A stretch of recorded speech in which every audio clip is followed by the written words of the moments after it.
हरे भरे जंगल के बीचों बीच एक बड़ा सा नीम का पेड़ था। उसकी डालियां आकाश तक फैली थीं और पत्तों पर हमेशा सूरज की किरणें झिलमिलाती रहती थी। उसी पेड़ की सबसे ऊंची डाल पर एक प्यारी सी गोल मटोल चिड़िया रहती थी, लाड़ो। लाड़ो बाकी चिड़ियों से थोड़ी अलग थी। उसकी आंखें चमकदार, पंख सुनहरे भूरे रंग के और आवाज़ बहुत मीठी थी।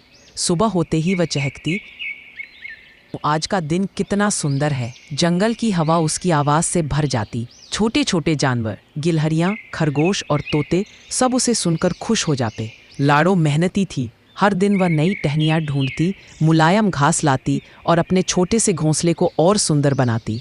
उसे पता था कि बरसात आने वाली है, इसलिए वह पहले से ही तैयारी में जुटी थी। नीम के पेड़ के नीचे कई और पक्षी रहते थे, तोता मिंटू, गिलहरी चीकू और टिपू कौआ। एक दिन जब लाड़ो घोंसले में टहनियाँ लगा रही थी तो मिंटू बोला, अरे लाडो, तू तो अभी से इतनी मेहनत कर रही है, बादल तो अभी दूर दूर तक नहीं दिख रहे। चीकू ने भी हंसते हुए कहा, हाँ हाँ, तू तो ऐसे तैयारी कर रही है जैसे आज ही बारिश आने वाली हो। लाड़ो मुस्कुराई और बोली, मेहनत कभी बेकार नहीं जाती। जब बारिश आएगी तब तुम सब समझोगे। उसकी बात सुनकर सब हंस पड़े, लेकिन लाड़ो को फर्क नहीं पड़ा। वह हर दिन कुछ नया जोड़ती, अपने घोंसले को मजबूत बनाती। उसने ऊपर की छत पर चौड़ी पत्तियां लगाई थी ताकि पानी अंदर ना आए। दिन बीतते गए। धीरे धीरे मौसम बदलने लगा। हवा में ठंडक बढ़ी, बादलों की परछाइयां धरती पर नाचने लगी, पेड़ों की टहनियां झूलने लगी। एक सुबह लाड़ो ने देखा आसमान में काले बादल छा गए हैं। वह खुशी से बोली, अरे वाह, अब तो बारिश आने वाली है। उसने अपने घोंसले की आखिरी जांच की। पत्ते ठीक हैं या नहीं, घास सूखी तो नहीं और छत के कोने से पानी तो नहीं गिरेगा। सब कुछ सही था। लाड़ो ने संतोष की सांस ली। अचानक तेज हवा चलने लगी, पत्तियां उड़ने लगी, डालियां झूमने लगी। फिर बिजली गरजी। आसमान में चमक उठी सफेद रेखा, जैसे किसी ने चांदी की तलवार खींच ली हो। सारा जंगल डर गया। मिंटू तोता अपने पंख समेटकर पेड़ के नीचे छिप गया। चीकू गिलहरी अपने बिल में दौड़ गई। टिप्पू ने आंखें बंद कर ली और फिर झमाझम बारिश शुरू हो गई। बूंदें पत्तों पर टपक रही थी। टप टप टप धरती की मिट्टी से खुशबू आने लगी। गीली मिट्टी की महक पूरे जंगल में फैल गई। लाड़ो अपने घोंसले में आराम से बैठी थी। बाहर बारिश की बूंदें गिर रही थी, लेकिन उसका घर एकदम सूखा था। वह खिड़की से झांककर बोली, कितनी प्यारी बारिश है, भगवान की दी हुई सबसे सुंदर धुन। उसके चेहरे पर संतोष की मुस्कान थी। उसे याद आया कि बाकी सबने उसकी बात नहीं मानी थी, लेकिन वह परेशान नहीं थी।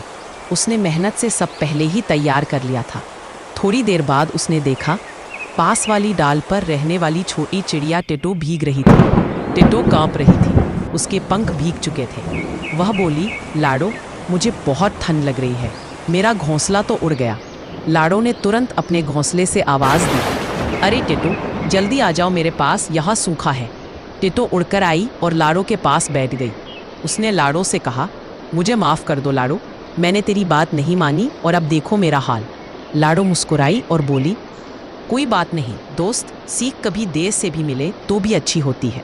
दोनों साथ बैठी, बारिश देखती, बातें करती। बाहर बारिश का संगीत था और अंदर दोस्ती की गर्माहट। रात ढलने लगी, बारिश अब भी हो रही थी। लाड़ो और टिटो ने घोंसले के अंदर एक गीत गाया। दोनों चिड़ियाँ बारिश की ठंडी हवा में गीत गाते हुए सो गईं। बाहर रात शांत थी, सिर्फ बूंदों की आवाज़ आ रही थी। सुबह हुई तो आसमान एकदम साफ था। नीम का पेड़ धुलकर चमक रहा था।